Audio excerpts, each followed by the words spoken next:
Hey everybody, I'm Alex Big Blue, and today I'm on the hunt for Halloween comics.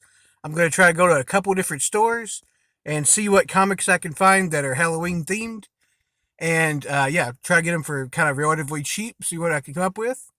So onwards and upwards, here we go. Alright, so I did find some of them, and I'm going to show you guys what I got, starting off with the one that I found at Game Exchange. That was my first comic destination of the day. And what it is, of course, here is Daredevil Black Armor number 2. But the reason why I definitely think it's a Halloween book is because, starting off with the first reason, which is, of course, Hobgoblin, pretty much the most Halloween looking character, I would say, in Marvel. I guess there's a couple other ones too you could argue with, but I think he's the one that comes to mind first for me because, of course, he has the pumpkin bombs. I believe Green Goblin also does, and some other goblins. I guess Demo Goblin also, but he spawned off from Hobgoblin originally too, so either way, they're kind of the same in that way. But Hobgoblin, of course, dons the very Halloween aesthetic orange, of course. So that, and the fact he's a goblin, or I mean, his costume's a goblin.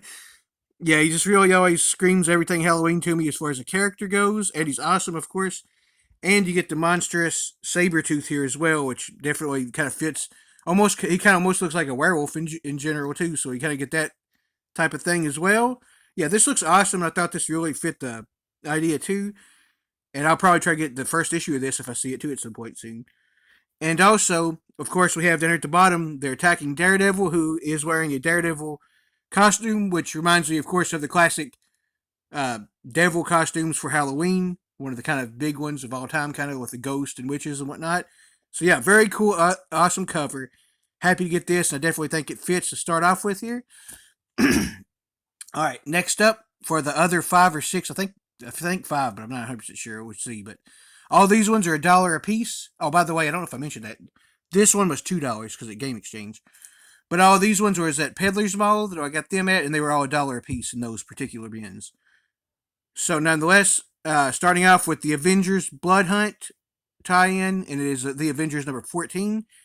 You get this awesome book where you have the Avengers fighting a bunch of vampires. Check that out. Very awesome.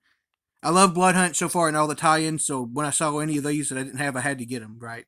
So especially the fact that it was for this particular video too is a grand slam as far as I'm concerned.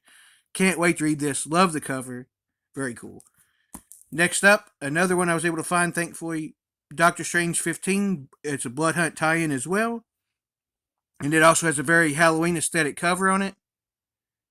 As Doctor Strange looks like a vampire here, of course. And yeah, very cool. I love the cover on this one as well. And can't wait to read it because, like I said, I love Blood Hunt as a story. And next up, we have Silk number 4, or Cindy Moon is Silk number 4, maybe is the way it's titled. I'm not 100% sure which way.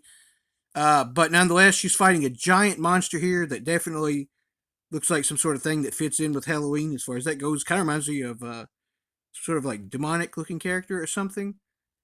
I feel like there's a more specific one I'm thinking of, but I can't think of the name of it right now. But yeah, nonetheless, looks very cool. And you also get kind of a purpley background too, which always reminds me of Halloween as well. But yeah, very cool. I definitely thought this one fit it, and I was excited to get this one also. And this one, maybe even more so if you had to pick. Silk number 5. This is Silk's worst nightmare come to life. It looks like she's going to be fighting a bunch of zombies, or at least they're after her, or she's dreaming of it, or something. It's hard to say until I see it, but yeah, this looks really cool though. I love these two horror-looking covers of Silk, and I'd be open to getting more of the earlier issues of this too, being I've already got these anyways. I always thought she seemed like a pretty cool character too. I haven't read a lot of her yet, but what I have, or what I've seen her in, I've liked her. But yeah, this looks great. I thought this really fit the aesthetic for sure. Okay, this is the last one, and then last but definitely not least, we have a good vampire fighting a bunch of bad vampires. We have Bloodline, Daughter of Blade, number 2. So, of course, this is Bloodline, the character, and this is her second issue of this run. I don't know if this is her second run or first or what. I'm not real sure on that, but it's number 2 of this one. And yeah, you get the big, of course, moon-looking shape there. And, yeah, just great vampires attacking everywhere and her about to slay them. So, yeah, I was really happy to get all of these. Thank you guys so much for watching. I'm Alex Blue. See you later.